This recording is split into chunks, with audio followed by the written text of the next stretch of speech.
I just pulled Mike out of the breeding tank and he is sulking in the corner. Sometimes things don't go as planned.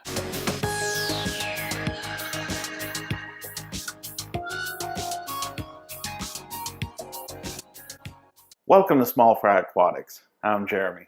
It has been a busy 2 weeks. I realized that I haven't put an update video. I've filmed quite a few things, but I wasn't happy with what I had. As I mentioned, I pulled Mike out of a breeding tank. We attempted to breed Mike with Molly. Did some research online, put them together. They started off flirting and flaring with each other, and after a couple of days, we got to see the embrace. We saw eggs fall. One time it looked a little like Mike was actually eating the eggs. I just wasn't 100% sure. Got to the point where he chased her away, pulled her out of the tank, and he started guarding the nest. Well, that lasted about 30 hours or so. And then I came home and he was on the other side of the tank sulking in a corner, much like you saw at the beginning of the video. I gave it about another 5 hours or so before pulling him out of the tank. I don't know if he ate all the eggs. I don't know if he didn't fertilize the eggs. I'm not sure what he was guarding the first day, but the first attempt at breeding bettas failed. Regarding an update on the fish room, we added a figure 8 puffer. I will admit this was an impulse buy. I have been curious about puffers. Saw them at my local fish store and had to bring it home. 55 stands. It'll hold 3 stands each.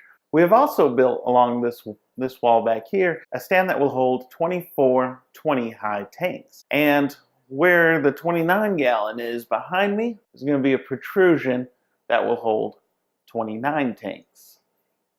We will have a section set aside for display tanks and a section set aside for breeding. Just ignore the backpack box. That's a Halloween costume coming up, and I may talk about it another time. Anyway, Mike and Molly are in separate tanks now. Molly's doing fine. She's eating. Mike, I'll know more tomorrow. But I'm going to give them about a week to 10 days to rest and possibly see about putting them back in and trying a second time. It's amazing how many variables there are with living creatures.